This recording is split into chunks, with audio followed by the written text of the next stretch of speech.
Right, we are going to focus, while we have the chance, before those 12:30 games get underway, to talk about the race for Europe in the Premier League. As we mentioned, Liverpool could seal the title tomorrow, just a point needed at home to Tottenham Hotspur in the second part of Super Sunday. But let's just remind you of how things are looking in terms of the race for those top 5 places. Remember, 5th is enough for Champions League football this season. And as you can see, Arsenal sitting 6 points clear of Man City. Man City on 61 points. They're 4 points clear of Chelsea, but Chelsea go first. Man City, of course, in FA Cup action in the semi-finals this weekend. Then Nottingham Forest on 60 points. They're 3 points clear of Chelsea at the moment. Then Newcastle United in 5th on 59 points. Chelsea and Aston Villa both sitting on 57 points. Mercer, I just want to come to you first of all on Arsenal. There was that game on Wednesday night that ended up finishing 2-2 at home to Crystal Palace. Mateta getting the equaliser on 83 minutes. How much was that performance? And there was a little bit of criticism about the performance, but expectations so high because of what's been happening in the Champions League. How much of that was down to having a mind on what's to come next week? Oh, I would say everything. I would say absolutely everything. It's a huge game next week. Huge game. Arsenal haven't won the Champions League before. They can't win the Premier League. Are you going? No, I'm not going. No, I can't get tickets. Really? No, I can't. Wow. No. Someone says speak to But Carly. I'm one of them side. If I can't get, I don't go to the games. So it's Fair not enough. right that I should be at the game when Arsenal fans who go week in, week out can't get a ticket. Good point. Well, so mate. I would never do. I would never do that. So I'd never do that. Love it. This week though. What was that, Boyd? All studying at Leeds, right? So, but anyway, no. Yeah, half a mind on what's to come. Yeah, 100%. I didn't blame them the other day. I thought, Palace was a hard game as well. Palace had to get themselves back after a couple of bad results and then the Bournemouth game as well. So, yeah, I didn't see anything wrong with it. It all comes down to Tuesday night and the following Wednesday. That is their season in a nutshell. They're going to get in the top 5. They're going to get in the Champions League. That is a shoo-in, in my opinion. Now concentrate on the PSG game. 6 points clear of Man City. Any danger of them being reeled in and not finishing second, or is it? It's all about the if they go and win the Champions League and they come third or fourth, what an unbelievable season that will be, in my opinion. So, but sometimes football changes very quickly. They go and lose to PSG and they start ending up third or fourth in the league. Then all of a sudden, everybody's on top of Arsenal again and going, what a nightmare season this has been. So they've got to be careful. When we look back on this season for Arsenal, obviously dependent on what happens in terms of the Champions League, but when you look at the sharp decline of Man City this season, OK, things beginning to improve for them at the moment, will this be viewed as a missed opportunity for Arsenal, given how close they've run City in the last 2 seasons? Yeah, possibly. I think the injury situation for Arsenal hasn't helped. There's been a few key players missing at big moments. I think when you go back to that, was it Fulham and Everton they maybe drew? Just at the turn of the year as well. I was always in the mindset Arsenal, because of the way they play, they didn't really need that number 9 as such, that out-and-out goal scorer. I've sat on here and said it as well, the amount of goals that they scored, I didn't feel as if they needed it, but looking at it now, that has been the Achilles heel, this problem. We've all played with strikers who, when the game's, maybe it's so tight, they will make a difference. They'll score something out of nothing.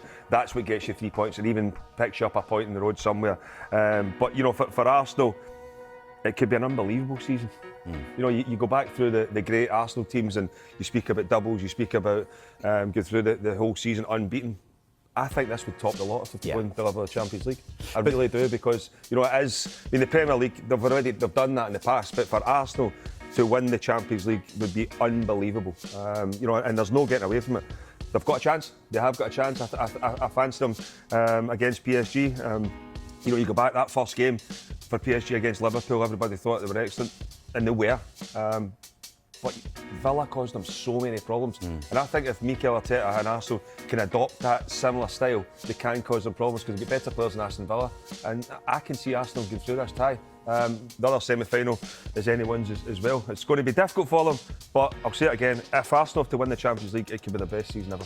And Sue, people rightly talk about the injuries this season. From the league's perspective, they talk about the ongoing debate about a striker. It'll be fascinating to see what happens this summer in terms of who they make a move for. But that draw against Crystal Palace, 9th time this season that they have drawn a match from a winning position. If they've converted 5 of those, they find themselves 2 points behind Liverpool. That's also part of the story about why they've fallen short in the Premier League, is it not?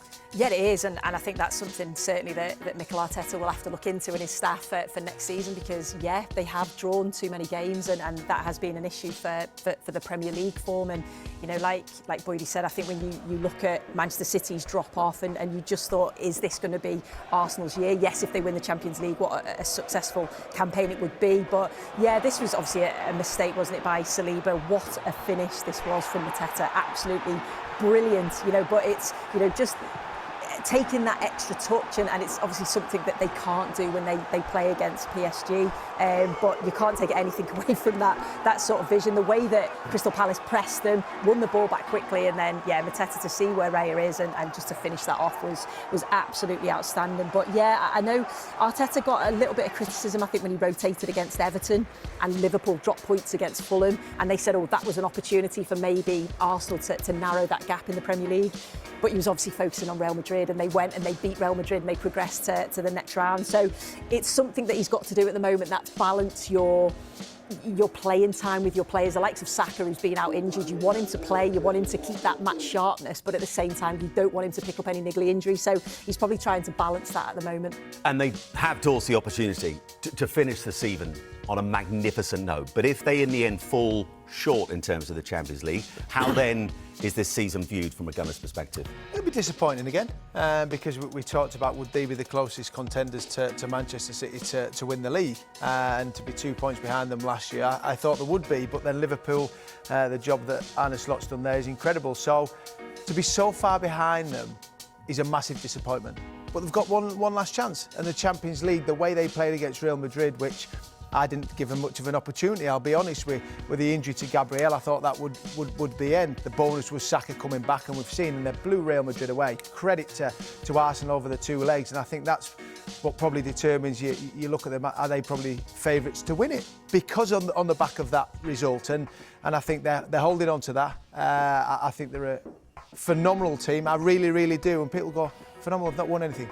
They've run Manchester City so close numerous times, and they've come up short. As Sue said, drawn too many games this season. And if they'd had a striker, in my opinion, I think they would have been a lot closer to Arsenal. But, Boydie, I'm with you. I think they've got an incredible chance to win this Champions League. So they've got to try and they've had one eye on this, by the way. You look at the team selection that Mikel Arteta, also Oliver Glasner made changes. So it was going to happen. You see you have a drop-off. It all comes to this PSG game.